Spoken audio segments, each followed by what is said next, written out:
সোনালি সূর্য, রূপালি চাঁদ। সে অনেক অনেক কাল আগের কথা। বিশাল নীল সমুদ্রের নিচে ছিল কালো পাথুরে গুহা।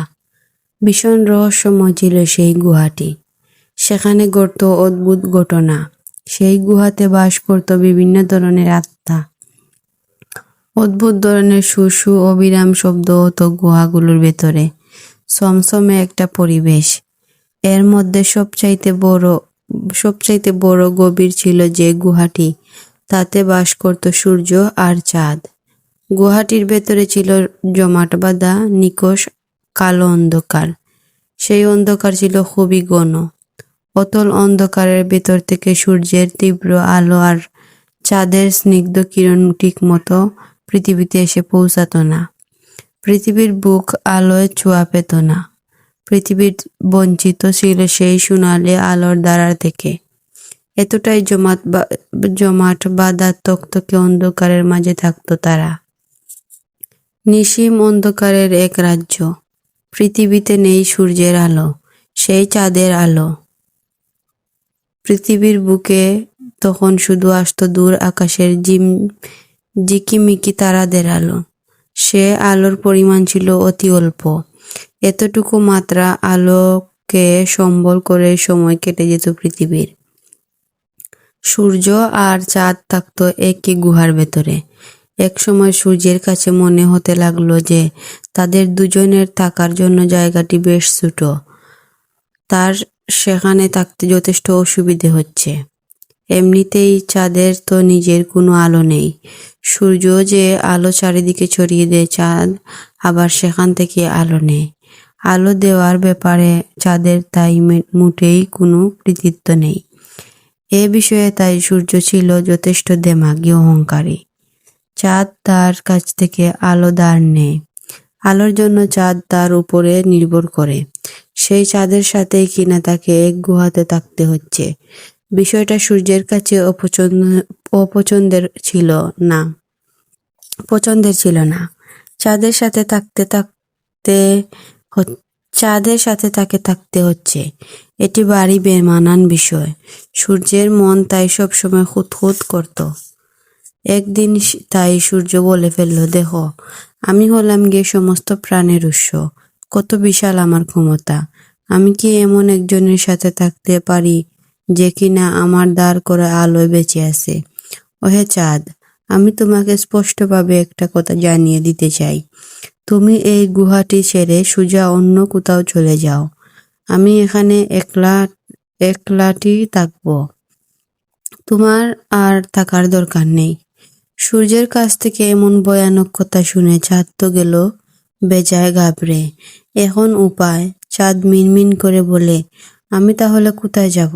কোথাও তো খালি গুহা নেই, সব ভর্তি হয়ে আছে। আমি তাহলে থাকবো কোথায়? সূর্য জানালো, তোমার এই ধারণা কিন্তু ঠিক না। এখনো এমন একটা গুহা রয়েছে যা কিনা ভর্তি হয়নি। চাঁদ জানতে চায় সেটা কোথায়? সেটা হলো গিয়ে আকাশ। তুমি সোজা আকাশে চলে যাও, সেখানে গিয়ে অন্য তারাদের সাথে থাকো। তোমার সমস্যার সমাধান হয়ে যাবে। চাঁদের বাড়ি অভিমান হয়। সূর্য তাকে তাড়িয়ে দিতে চাইছে। তাকে একসাথে এক কথা শুনে থাকতে দেবে না।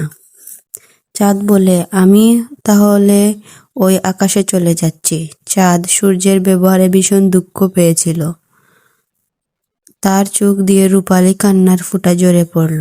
তার বুক নিংড়ে কান্না আসছে। চাঁদ তখন নিরুপায় হয়ে অতল অন্ধকার গুহা থেকে বেরিয়ে আসে। নিচ থেকে সমুদ্রের উপরে উঠে আসে। তার শরীরের মাঝে তীব্র গতি সঞ্চারিত হয়েছে। অর্থে সমুদ্রের বুকে ভেসে উঠে চাঁদ। তখন সেখানে হু হু করে ছুটে এলো বাতাস। সমুদ্রের উতাল পাতাল হয়ে উঠে। চাঁদ উঠল বাতাসের পাখায়।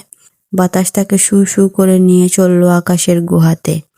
আকাশ গুহার ভেতরটা সমুদ্রের নিচের গুহার চাইতে অনেক বেশি শীতল ছিল। হিম শীতল পরিবেশ। চাঁদ তো সেখানে এসে ভয় পেয়ে যায়। অনেকটা মেঘ সরে যাওয়ার পরেও মেঘ ঢাকা। এভাবেই সে তার মুখকে ঢেকে রেখেছে। শুধু মুখের এক ফালি অংশকে দেখালো। ধীরে ধীরে তার ভয় কেটে যেতে লাগলো। চাঁদ একটু একটু করে তার মুখটাকে আড়াল থেকে বের করতে থাকে। এক সময় তার পুরো গোল মুখটাকেও বের করে। আকাশের বুকে চাঁদ পুরোপুরিভাবে ভেসে ওঠে। পরিবেশটি মনোরম হয়ে যায়। সূর্য তো তখন সবসময় গনগন করছে। তার ভেতরটা দাউ দাউ করে জ্বলছে। তার ভেতরে লকলকিয়ে উঠছে জ্বলন্ত শিখা। প্রচণ্ড তাপের সৃষ্টি হচ্ছে।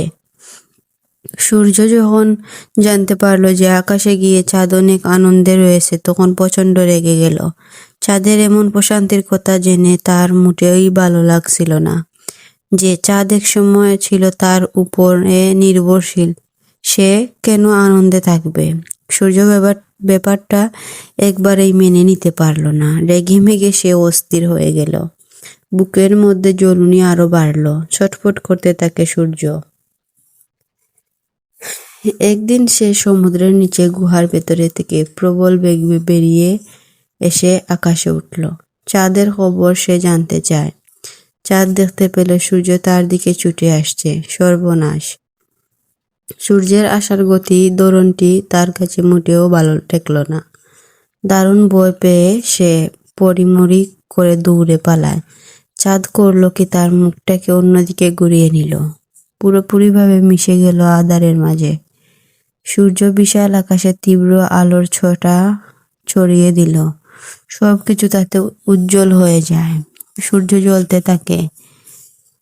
কিছুদিনের মধ্যে সূর্যের মনে হলো বিশাল আকাশে সে একা।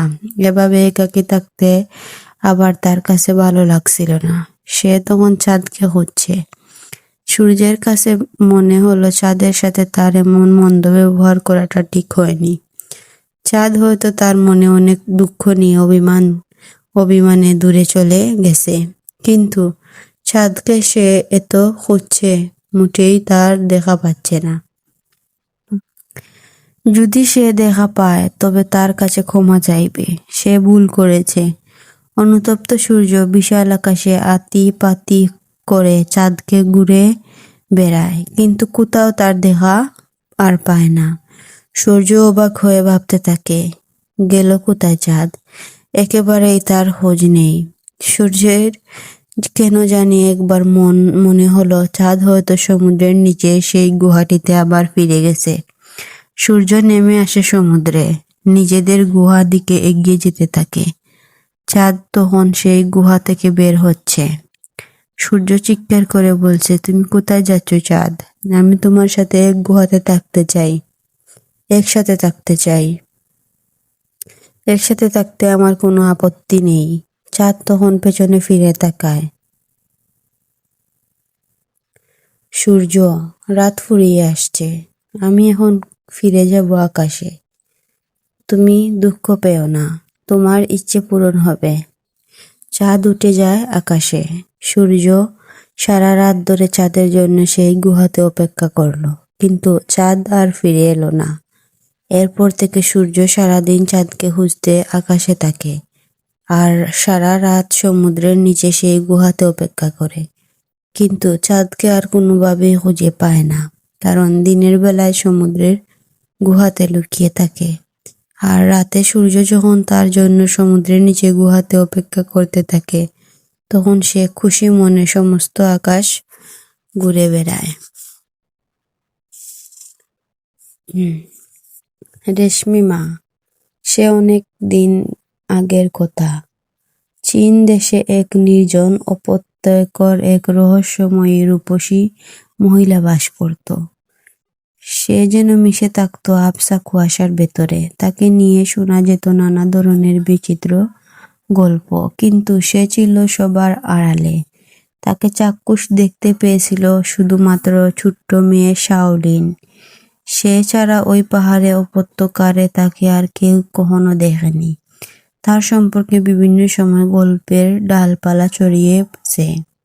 তার উপত্যকা নিয়ে ছিল অনেক রহস্য।